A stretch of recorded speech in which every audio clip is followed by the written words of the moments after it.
Hello everyone, welcome in RK tutorial Simdega YouTube channel. मैं RK sir. आज मैं आप लोग को एनसीईआरटी 10th क्लास पर बेस्ड मॉडल प्रश्न बताने जा रहा हूं, जो बोर्ड के लिए बहुत ही महत्वपूर्ण है। इसके माध्यम से हम लोग जानना चाहेंगे कि किस तरह का एग्जाम बोर्ड में आएगा। तो इस मॉडल सेट में हम लोग, आपको पता ही है, सेक्शन ए, सेक्शन बी कर चुके हैं, सेक्शन सी करना है। कौन सा? सेट 1 का। चलिए तो देर नहीं करते हैं, हम लोग शुरू करते हैं। 15वां नंबर मतलब सेक्शन सी का पहला क्वेश्चन 15वां नंबर से शुरू है। तो पहला सवाल क्या बोलता है कि 7 मीटर ऊंचे एक भवन के शिखर से एक केबल टावर के शिखर का उन्नयन कोण कितना डिग्री है? 60 डिग्री है। इसको ध्यान रखिएगा।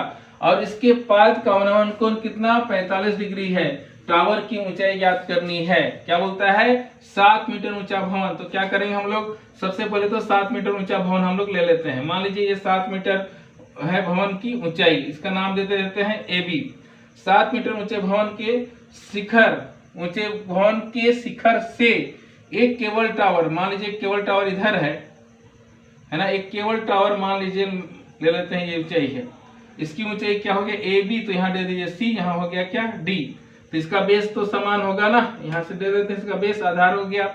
अब क्या बोलता है? 7 मीटर ऊंचे भवन, ऊंचे एक भवन के शिखर से एक केबल टावर के शिखर का, यहाँ देखिए भवन का ये शिखर ये वाला हो गया, और केबल टावर के शिखर का क्या हो गया? सी।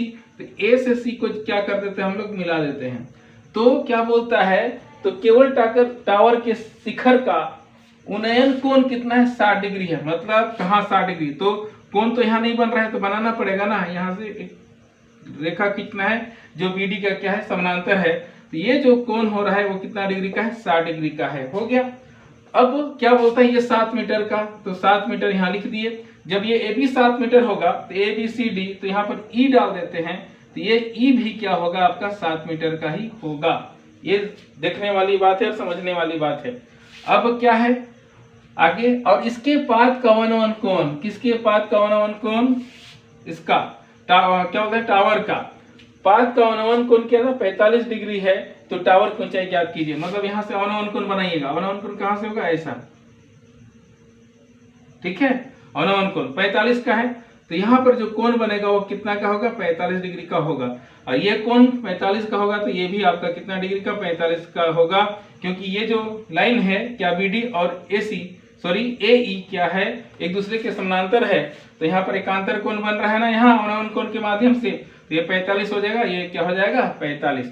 तो इतना हो जाने के बाद क्या कहता है कि टावर की ऊंचाई ज्ञात कीजिए। देखिए ए बी तो है, मतलब ईडी है आपको, तो केवल क्या निकालना है? सी निकालना है। अब सी निकालने के लिए क्या चाहिए? ए चाहिए। ए मतलब क्या? बीडी चाहिए। बीडी निकल गया तो ए मिलेगा, और ए मिलेगा तो सी आराम से मिल जाएगा। तो इसी को क्या करना है? हम लोग को हल कर लेना है। ध्यान रखिए। तो क्या करेंगे कि यहाँ पर हल, तो यहाँ मैंने लिखा हूं, आप लिख दीजिएगा हल। तो क्या करना है? जो दिया है उसको लिखना है ना। माना कि क्या करेंगे? माना कि भवन की ऊंचाई, क्या? भवन की ऊंचाई लिखते जाएंगे ना। भवन की ऊंचाई जो दिया हुआ है, ऊंचाई बराबर क्या है? A B. और ए बी किसके बराबर है? ईडी के। तो क्या करेंगे? ए बी बराबर क्या करेंगे? ईडी। ए बी बराबर ईडी बराबर क्या हो गया? 7 मीटर आ गया आपका। अब फिर देखिए यहाँ पर कि क्या चाहिए हमको? सीई चाहिए, तो ईडी दे दिया। तो ऐसा करते हैं, कोण को भी लिख देते हैं। कोण यहाँ पर लिखते हैं कोण सी ए ई। कोण सी ए ई बराबर कितना डिग्री का? आपका 60 डिग्री का हो गया। फिर क्या दिया है? कोण ए डी बी।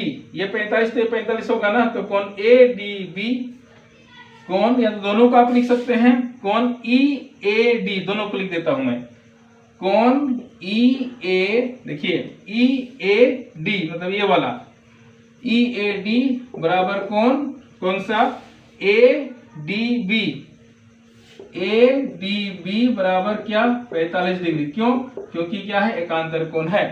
अब जो दिया है उसको लिख लिए। अब क्या करना है कि भवन की ऊंचाई, सॉरी भवन नहीं, किसका? केबल की ऊंचाई पूछा है ना। टावर की ऊंचाई मतलब टावर केबल टावर की ऊंचाई है। तो ऊंचाई निकालते हैं कैसे? केबल टावर की ऊंचाई, या तो टावर की ऊंचाई केवल लिखेंगे तो भी चलेगा। ये क्या है? टावर की टावर की ऊंचाई बराबर क्या चाहिए, जो चाहिए उसको लिख देंगे। लेकिन हम लोग सजा के लिखेंगे तो इसलिए इसको क्या कर दूं, मैं मिटा दूं, डायरेक्ट लिखते हैं ताकि यहाँ सब आ जाए। क्या करूं मैं, केवल टावर या तो टावर की ऊंचाई बराबर क्या हो गया, CD, है ना। क्या, टावर की ऊंचाई बराबर CD बराबर क्या, वाट। यही चाहिए हमको, टावर की ऊंचाई बराबर क्या, CD क्यों, क्योंकि देख रहे हैं ना ये CD है, तो इसकी ऊंचाई हमको निकालना है।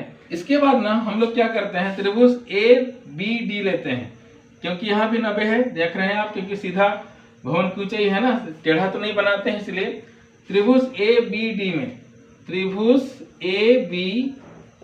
में आपको क्या देखने को मिलता है, देखिए त्रिभुज AD में इसके मतलब इतना लिखने के बाद इसके नीचे आपको बनाना है। क्या करेंगे, ये गिवन है तो ये चाहिए, क्योंकि BD मिलेगा तब ना हम लोग को AE मिल जाएगा।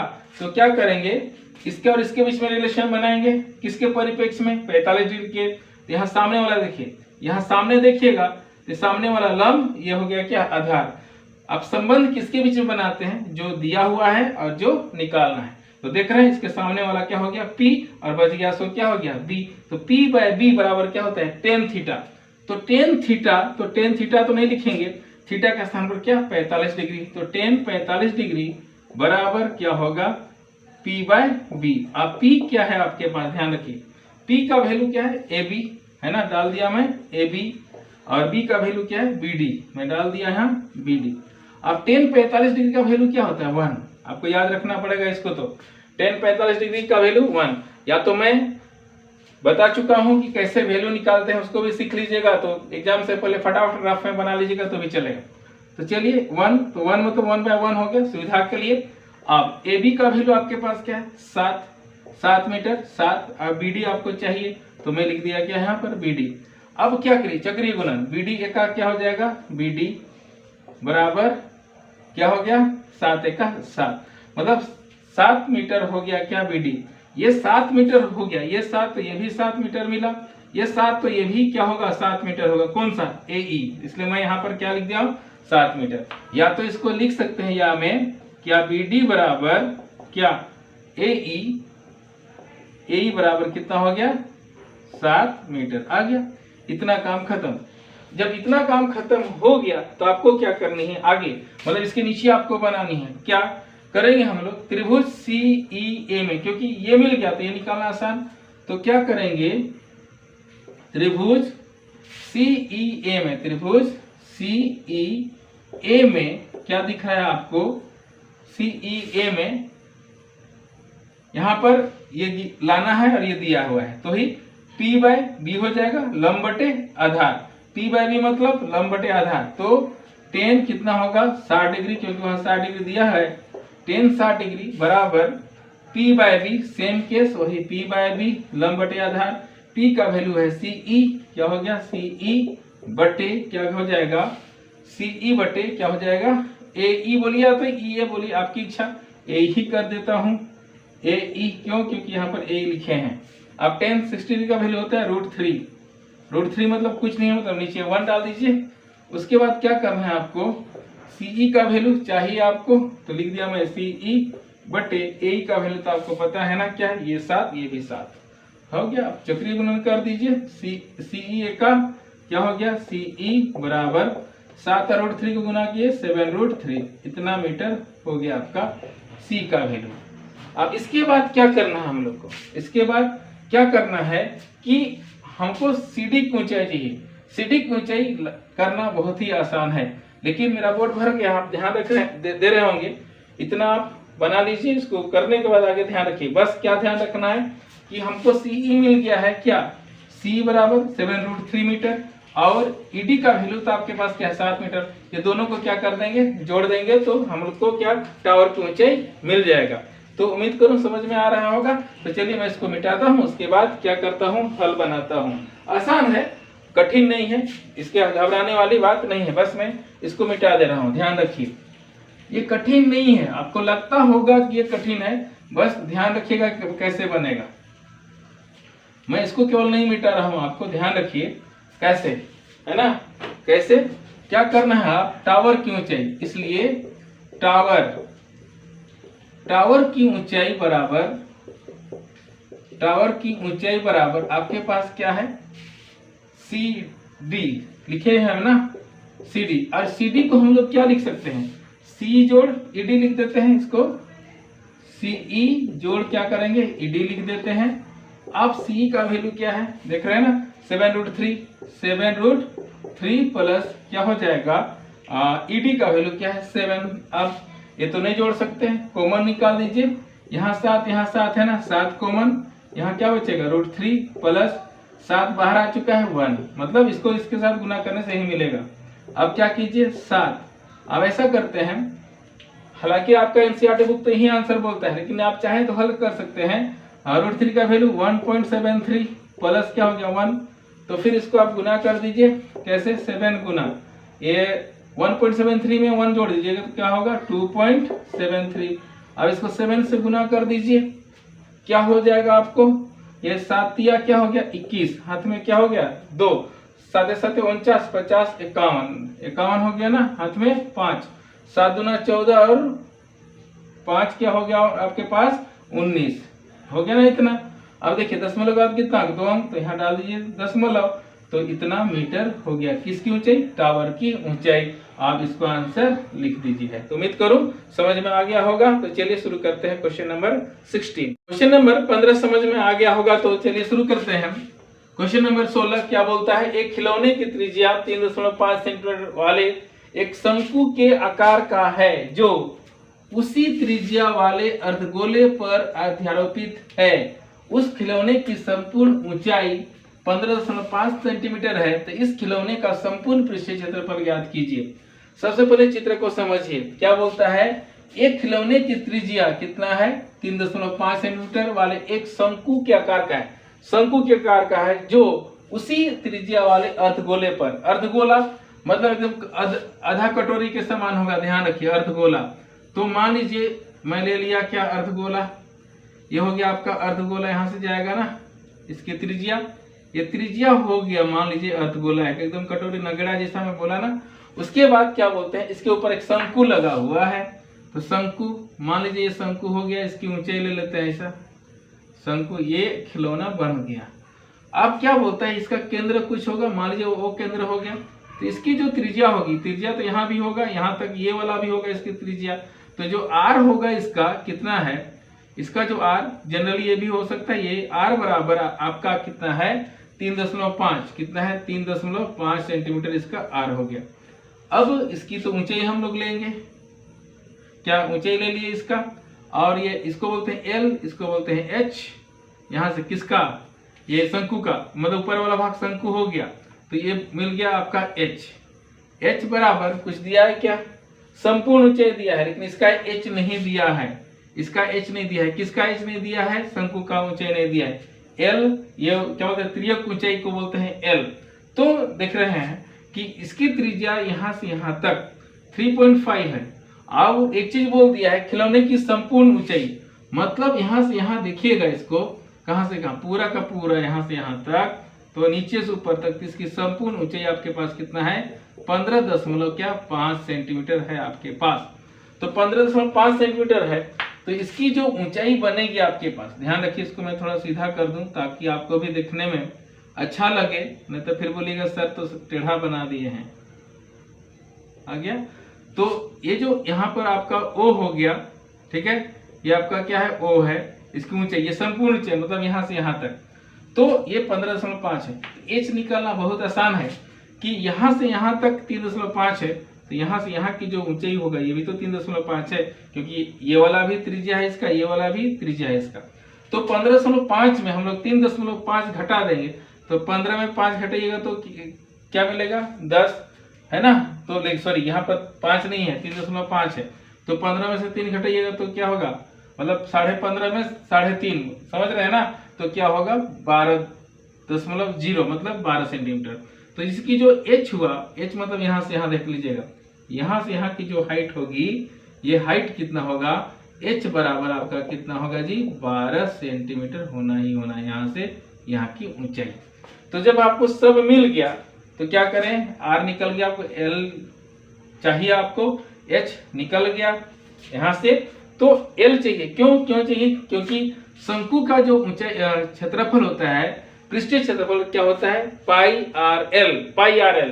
तो पाई तो मिल गया 22/7, आर यहाँ से मिल गया क्योंकि दोनों का त्रिज्या सेम है। तो क्या करेंगे, एल। अब क्या करेंगे हम लोग, अब एल बराबर क्या होता है, कर्ण बराबर, यहाँ ये कर्ण हो गया ना, ये कर्ण बराबर लंब का स्क्वायर, आधार का स्क्वायर, इसको बोलते हैं एच, तो डाल दिया मैं एच का स्क्वायर प्लस क्या होगा, ये आर, यहाँ पर ये आर है, हालांकि ये बेस होता है लेकिन आर है इसलिए आर डाल दिया। अब क्या करें, यहाँ एच का स्क्वायर बराबर, एच का स्क्वायर क्या, 12 का स्क्वायर कर देंगे प्लस आर मतलब 3.5 का क्या करेंगे, होल स्क्वायर। इसके बाद इसको हल कर दीजिए, क्या होगा ध्यान रखिए आप, इसका हल 12 144 प्लस 35 का स्क्वायर मतलब 35 क्या हो गया, 12 25 1225 होता है। दशमलव के बाद एक अंक है मतलब 2 अंक, क्योंकि 35 गुना 35 होगा इसलिए। अब इसको जोड़ देना है, तो आपके पास कितना हो जाएगा जी, देखिए 144 में 12 पॉइंट क्या करेंगे 25 जोड़ दिए, तो 25 तो 25 हो गया इधर, 4 2 कितना हो गया 6 और 4 1 कितना हो गया 5 1। अब इसको जोड़ेंगे तो क्या होगा 156.25। अब इसका वर्गमूल होता है कितना, क्या 12 क्या हो जाएगा 5, सॉरी वर्गमूल निकालना है तो इसको तो नहीं लिखेंगे ना डायरेक्ट, 12.5 सेंटीमीटर हो गया। अब बोलिएगा कि 12.5 कैसे आया सर, इसका वर्गमूल तोड़ना है। यदि वर्गमूल कैसे निकालते हैं वो भी बता दूं आपको, ध्यान रखिए कि 156 हो गया ना, 156.25 है आपके पास, तो इसको ऐसा करते हैं, यहाँ जोड़ा एक का क्या हो गया 1 हो गया, फिर 1 जोड़ देंगे इसको, 1 और 1 कितना होता है 2, फिर 5 6 जोड़ा उतरता है वर्गमूल में। तो क्या करेंगे हम लोग 2 ले लेते हैं, यहाँ 2 तो यहाँ 2 दूना कितना 4, 2 दूना क्या हो गया 4, फिर ये 2 को जोड़ेंगे कि आगे फिर है, तो 2 को जोड़ देंगे तो कितना होगा 4, ये 2 उतार दीजिए तो क्या हो गया, ध्यान दीजिए 6 में से 4 घटाए तो क्या मिला 2, 5 में से 4 घटाए 1 मिलेगा। अब दशमलव वाला उतार रहे हैं तो दशमलव लगा देंगे, ये 25 का 25 क्योंकि वर्गमूल में ना हमेशा जोड़ा उतरता है, तो फिर किनारे 5 है तो 5 से जाएगा ही जाएगा, यहाँ 5 तो यहाँ 5 बचे कितना हो गया 25, हाथ में 2, 5 के 20, 2 क्या हो गया आपके पास 22, हाथ में फिर 2 आ गया, 5 दूना 10, 2 क्या हो गया 12। देख रहे हैं ना, पूरा का पूरा चल गया। जब पूरा का पूरा चल गया तो आगे कुछ करना नहीं है, ये 12.5, ये 12.5 को ही मैं लिख दिया, किसका, ये एल निकल गया। क्यों? क्योंकि जब तक एल आप नहीं निकालते हैं ना तब तक आपका गणित का कोई वैल्यू नहीं है, मतलब आपको हल निकालने में क्या होगा, मुश्किल हो जाएगा। जब इतना कर लिए तो आप क्या कीजिए, आप अब क्या करें, खिलौने का संपूर्ण खिलौने का पृष्ठीय क्षेत्रफल क्या करेंगे हम लोग, इसलिए संपूर्ण खिलौने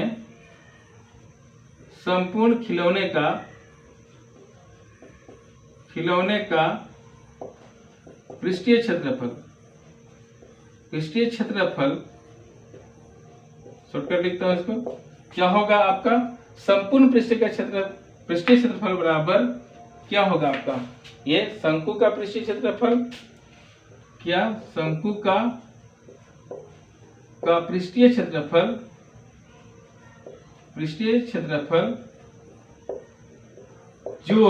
क्या जोड़ देंगे, ये अर्धगोले का पृष्ठीय क्षेत्रफल, क्या अर्धगोले का, इसको लिखना है आपको भी ताकि आपको पूरा मार्क्स मिले, अर्धगोले का पृष्ठीय क्या हो गया क्षेत्रफल, है ना, ये क्या हो गया पृष्ठीय क्षेत्रफल हो गया। दोनों का किसका पृष्ठीय क्षेत्रफल को जोड़ेंगे हम लोग, शंकु का पृष्ठीय क्षेत्रफल, कौन वाला, यहाँ से ऊपर वाला, और फिर नीचे क्या है अर्धगोला है, तो इसको जोड़ दिए। तो मैं इसको क्या कर दूं, मिटा दूं, कौन वाला को, ऊपर वाला को, ताकि आपको गणित बनाने के लिए जगह प्राप्त हो जाए। तो चलिए आसान है, ये कठिन नहीं है। तो इसी के आधार पर हम लोग इसके नीचे आप बनाइएगा, कैसे बनाइएगा ध्यान रखिए, ये जो बनाने का काम है इसके नीचे क्या बराबर चिन्ह डालिए, ये वाला बराबर, तो शंकु का पृष्ठीय क्षेत्रफल क्या होता है पाई आर एल, इसी एल के कारण ही हम लोग ये वाला एल निकाले हैं, प्लस क्या होगा 2πr²। इसका किसका फॉर्मूला होता है? अर्धगोले का पृष्ठीय क्षेत्रफल। ये दोनों याद रखना पड़ेगा कि क्या शंकु का पृष्ठीय क्षेत्रफल πrl और अर्धगोले का पृष्ठीय क्षेत्रफल 2πr²। निकाल दीजिए। देखिए πr, ये πr दोनों में है तो क्या करेंगे, πr को कॉमन ले लेते हैं, बचा क्या यहाँ पर l प्लस, यहाँ देखिए प्लस यहाँ पर 2 का 2, यहाँ एक r निकल चुका है, एक r यहाँ क्या हो जाएगा, रह जाएगा। तो ये क्या होगा 22/7।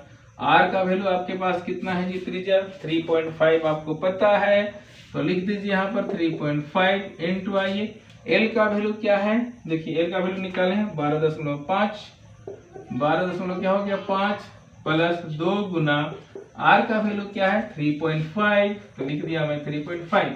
अब क्या करें, यहाँ तो काट सकते हैं, 7 × 5 = 35, तो 0 पॉइंट क्या हो गया 5 आ गया ना, 0.5 यहाँ पर था ना ये पॉइंट। अब 5 गुना क्या हो गया 10, कर देते हैं, इसको हल करते जाते हैं, ज्यादा अच्छा होगा। 5 गुना 10, 5 गुना 10 और 1 11, दशमलव के बाद एक संख्या यहाँ आपका हो गया। फिर क्या कीजिए आप 12.5 हो गया प्लस, और यहाँ देखिए 35 गुना क्या हो गया 70, मतलब 7.0।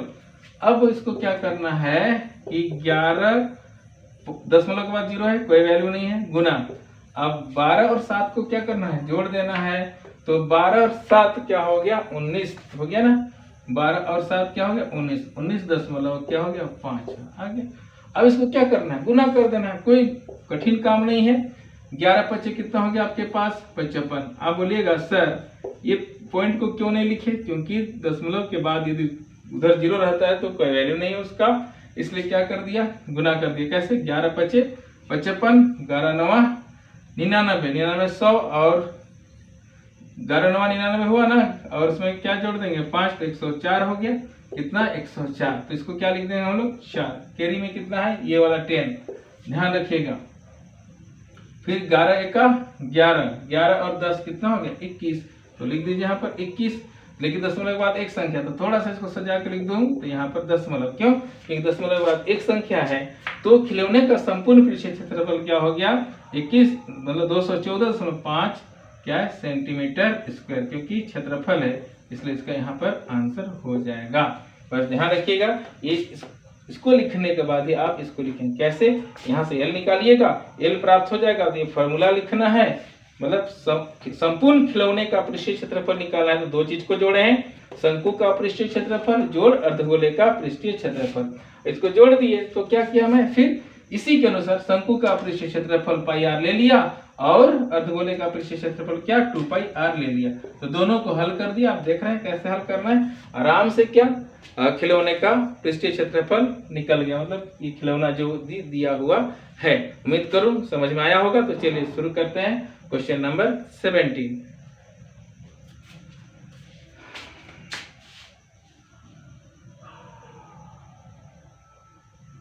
हम लोग का क्वेश्चन नंबर 17 क्या कहता है कि एक ठोस एक अर्धगोले पर खड़े एक शंकु के आकार का है, जिसकी त्रिज्याएं 1 सेंटीमीटर है, मतलब 1 सेंटीमीटर है, तथा इसकी ऊंचाई उसकी त्रिज्या के बराबर है। इस ठोस का आयतन ज्ञात कीजिए। पिछला क्वेश्चन हम लोग पृष्ठीय क्षेत्रफल की बात किए, अभी आयतन का बात करते हैं। देखिए जैसा पिछला क्वेश्चन का है ना, उसी तरह का चित्र बनेगा। क्या बोलता है, एक ठोस एक अर्धगोले पर खड़े एक शंकु के आकार का है। अर्धगोले पर खड़े मतलब क्या कीजिएगा आप, सबसे पहले तो एक अर्धगोला बनाइएगा, तभी बनाए तो इसे बना लिए ना हम लोग, ये हो गया आपका अर्धगोला।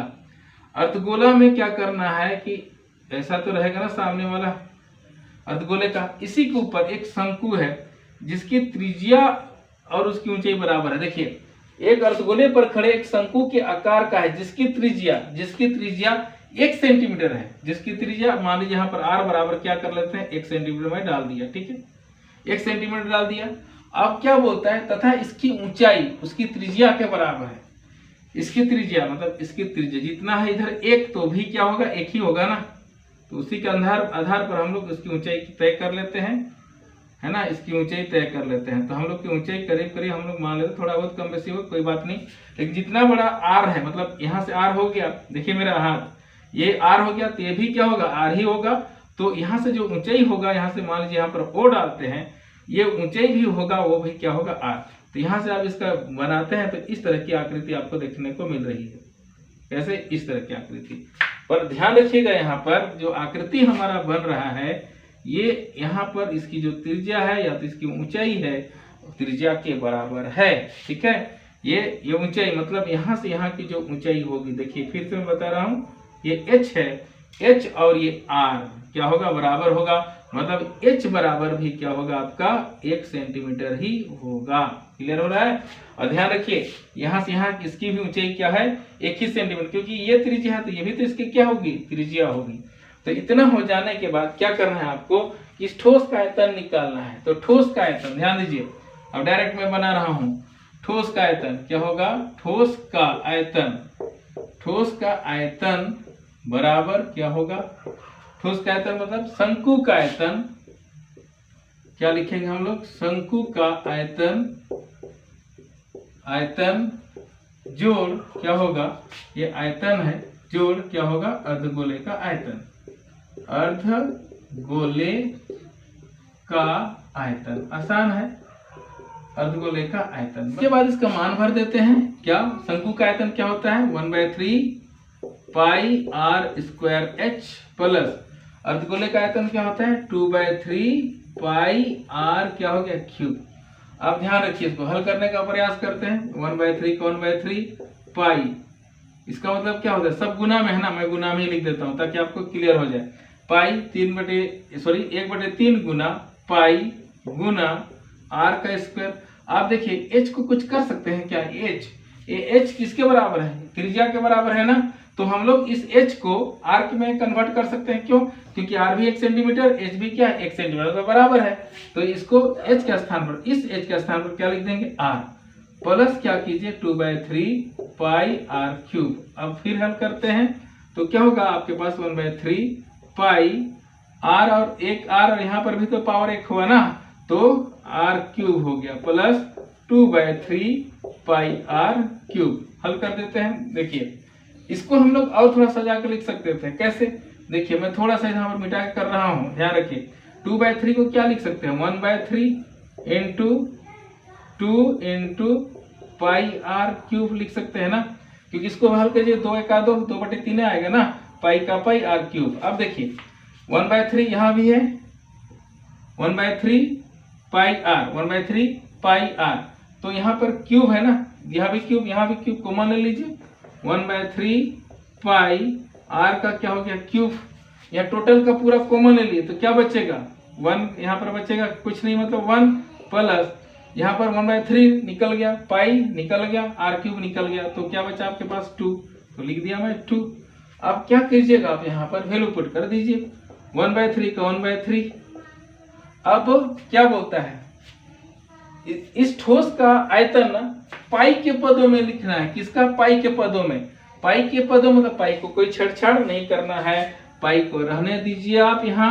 अब यहाँ पर गुना r का वैल्यू क्या है? 1 सेंटीमीटर, 1 का कितना भी क्यूब कीजिए। अच्छा मैं लिख देता हूँ क्यूब प्लस, सॉरी नहीं गुना ही हो जाएगा ना, 2 और 1 कितना हो गया आपके पास? 3। तो देख लीजिए।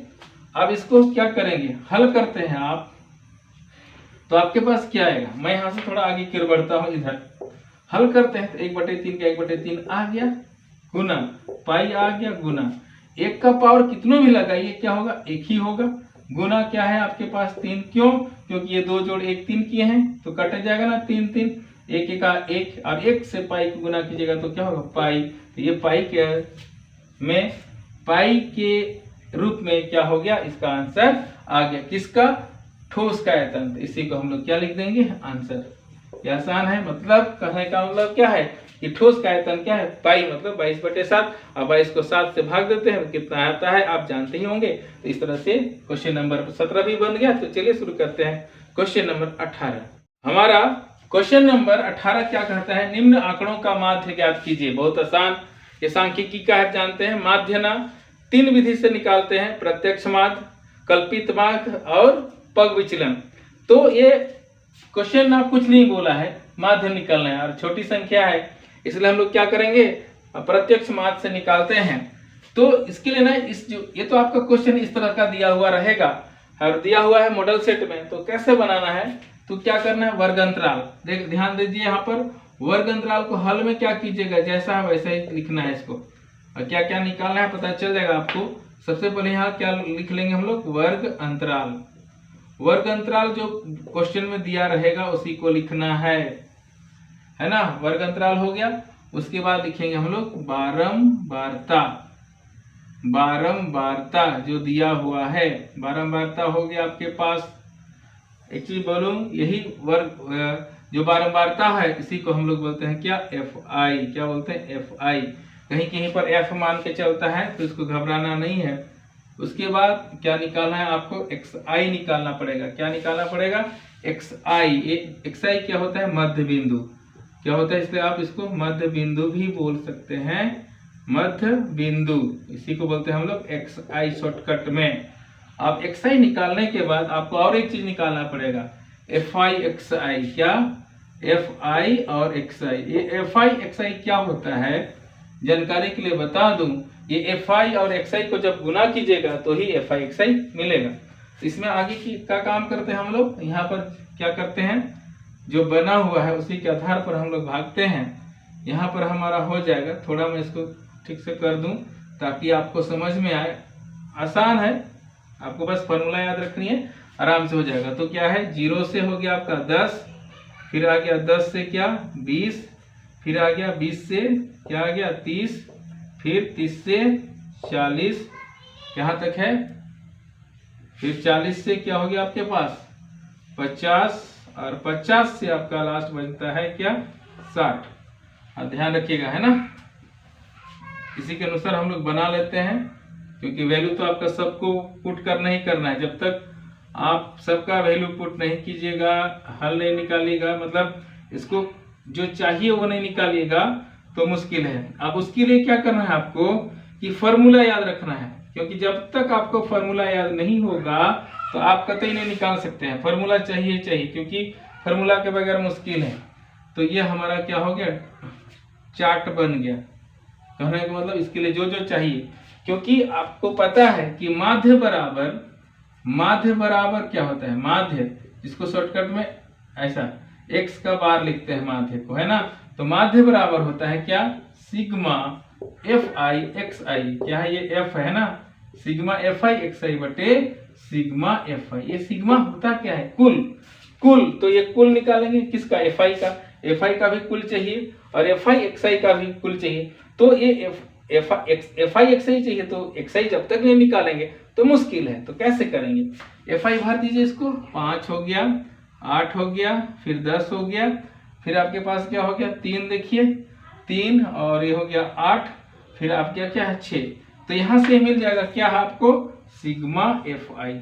सिग्मा एफ आई बराबर कितना हो जाएगा, आपके पास होना चाहिए क्या, देखिए 5 8 8 कितना हो गया 13, 13 3 16, 16 और 16 4 20 4 24 और 6 30 हो गया आपके पास। 3 3 और 1 4, मतलब कितना हो गया आपके पास 40 हो गया आपका क्या, सिग्मा एफ आई। अब एक्स आई चाहिए। एक एक्स आई होता क्या है, कुछ नहीं, ये जो वर्ग अंतराल है उसका बीच वाला, मतलब दोनों को जोड़िए और क्या करना है 2 से भाग दे देना है।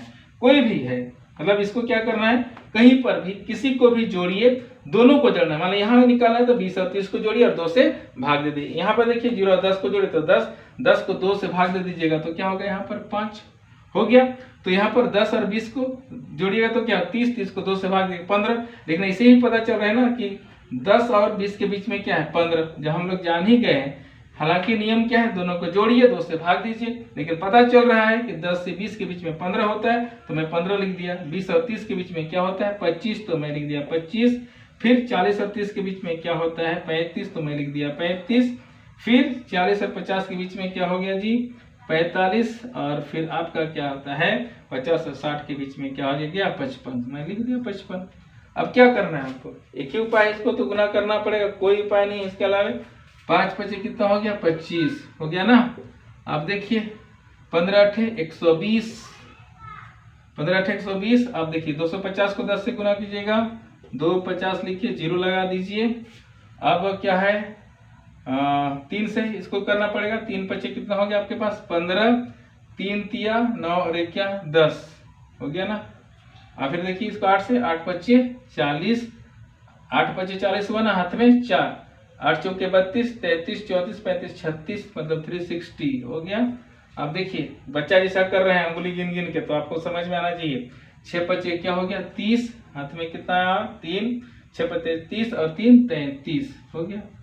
6 × 5 30 और 3 33, ये आपका FI/XI आ गया। तो अब क्या करना है हमको, सिग्मा FI/XI निकालना है। क्या निकालना है आप इसको, ये क्या है सिग्मा FI/XI निकालना है।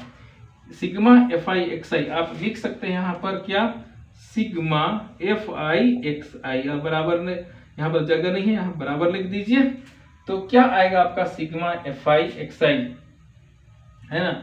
आप इसके नीचे भी लिख सकते हैं, या तो जगह इधर रहे तो इधर भी लिख लीजिएगा, कोई दिक्कत नहीं, लेकिन कोशिश कीजिएगा जगह यहाँ रहे तो नीचे ही लिखिएगा। इसी के नीचे जैसा जोड़ेंगे, अब जोड़ देते हैं। चलिए 5 5 10, 10 का यहाँ क्या आ गया आपका 0। अब क्या होगा 0 आ गया, कैरी में क्या है 1, है ना। तो 2 2 4 2, ऐसा करते हैं कैरी वाला को भी जोड़ते जाते हैं। 2 और 1 3, 3 2 5, 5 10, 10 5 15 1 16, 16 17 18 19, 19 है तो क्या हो गया आपके पास 9, हाथ में 1 1 1 2 2 4 5 5 3 8 9 10 11, क्या हो गया 11 90, मतलब 1000 क्या हो गया 1090 हो गया, सॉरी 1019, सॉरी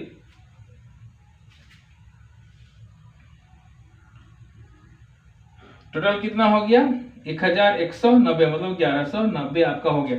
यदि आपका मन करे ना तो इधर भी लिख सकते हैं कि इधर, इधर कैसे, इधर लिख दीजिएगा 1190।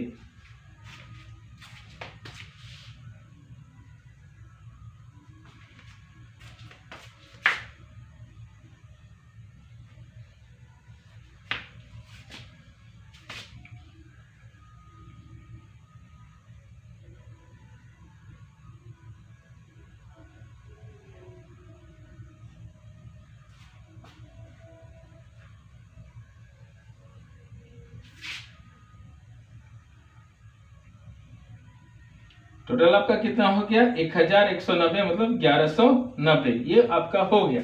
अब आपको जितना चाहिए, मैं फार्मूला पहले लिख चुका हूं, क्योंकि फार्मूला रहेगा तभी बनेगा।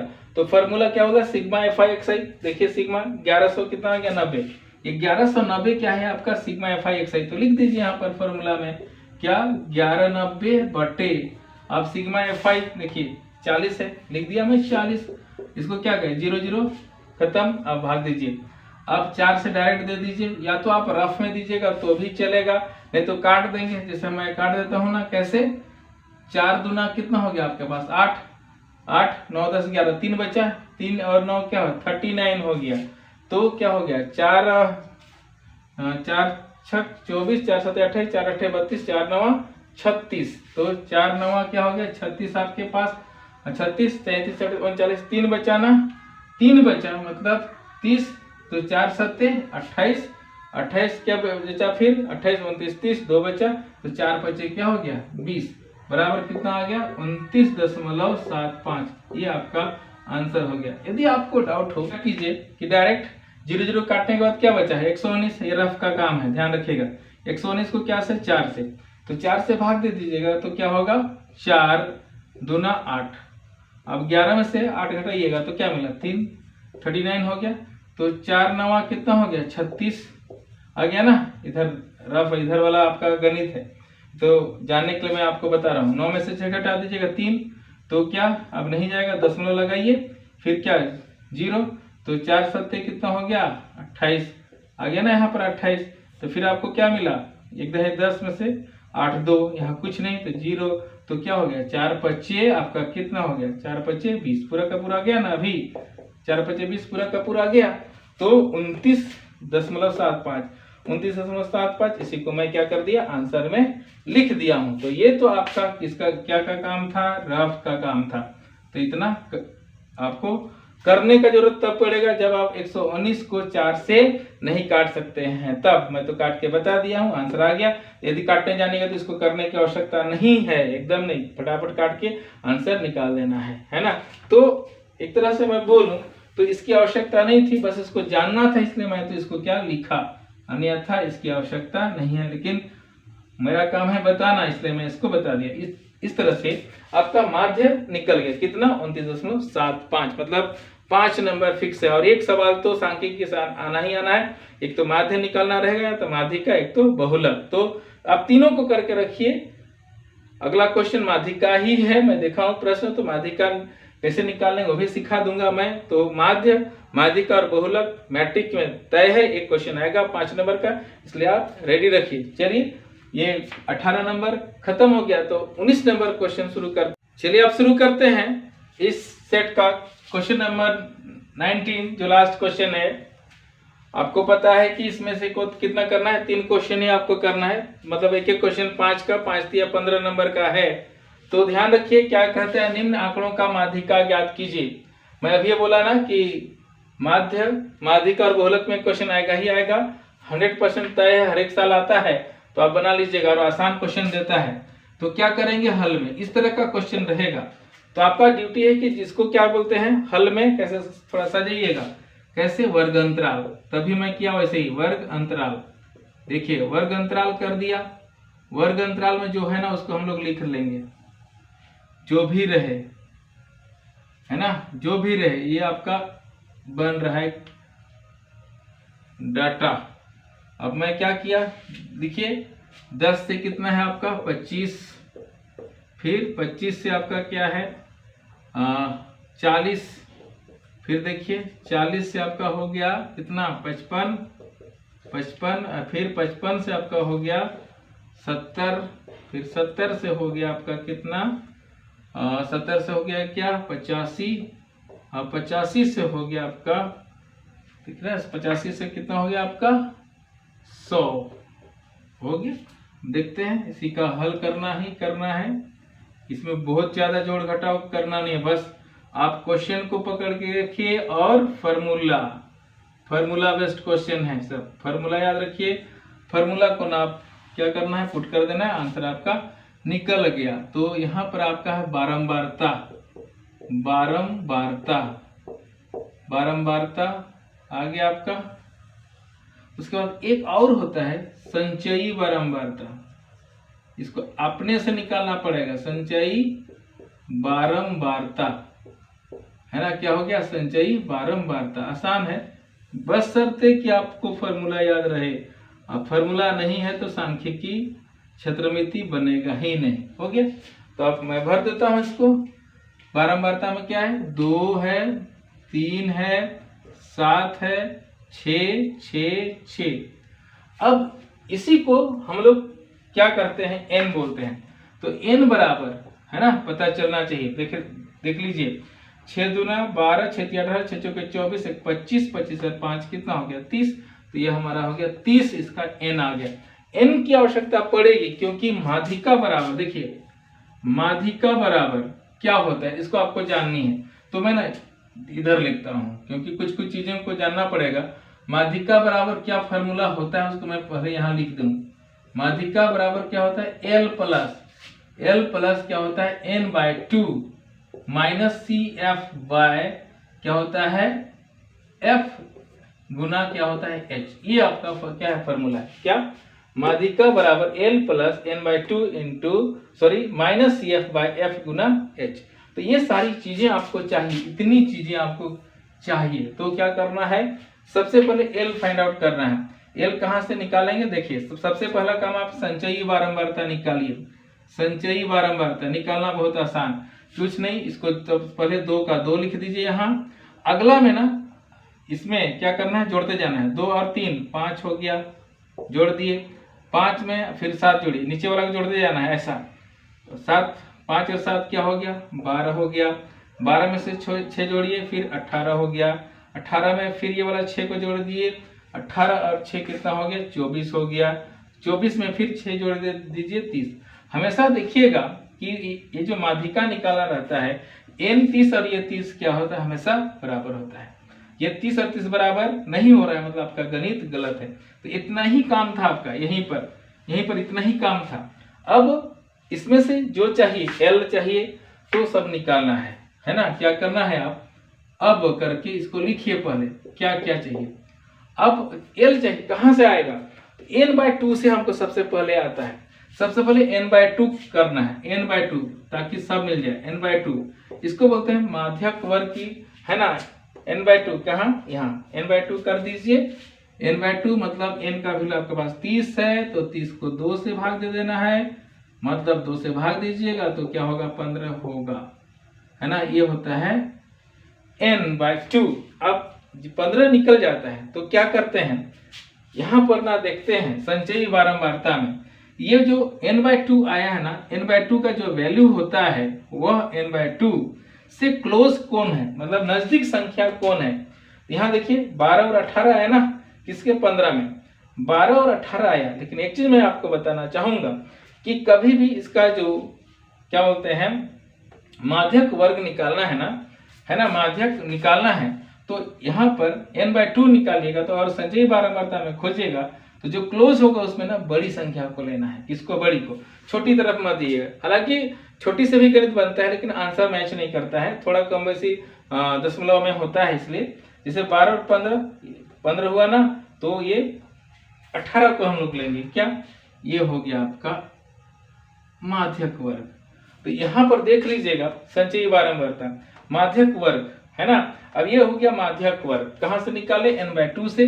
15 तो 15 से क्लोज में क्या, 18। उसके बाद क्या करना है, यहाँ पर देखिए ये जो माध्यक वर्ग आया ना, यहाँ पर, यहाँ देखिएगा ये वाला में, है ना, इसको बोलते हैं माध्यक वर्ग का वर्गंतराल।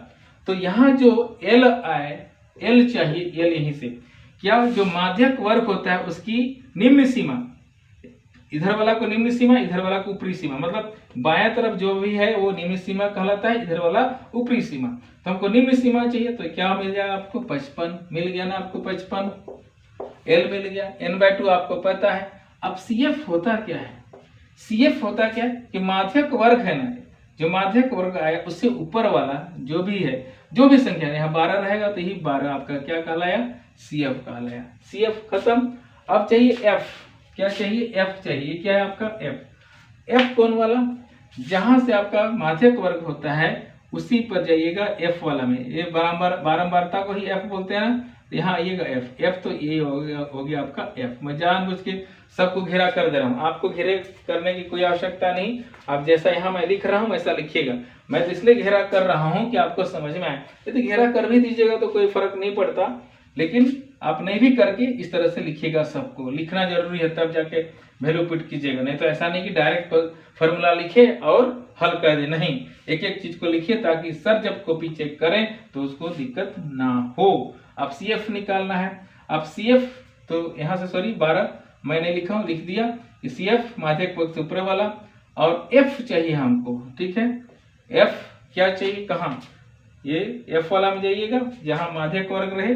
18 है ना, 6 आ गया, है ना। CF को फिर से बता दूं, जो माध्यक वर्ग से ऊपर वाला एक रही है, मैं लिख भी दिया हूं। अब लास्ट बचा है क्या, H क्या है, वर्ग अंतराल। वर्ग अंतराल में क्या, ऊपरी सीमा घटाओ निम्न सीमा। तो 25 में 10 घटाइएगा 15, 40 में से 25 घटाइए 15, 55 में 40 घटाइए 15, 100 में से 85 घटाइए 15, मतलब H क्या हो गया, 15 हो गया। सब मिल गया। जब सब मिल गया आपको तो क्या करना है, इसके बाद सब मिल गया, नीचे लिखिएगा तो बगल में जैसा जगह रहेगा उसके अनुसार।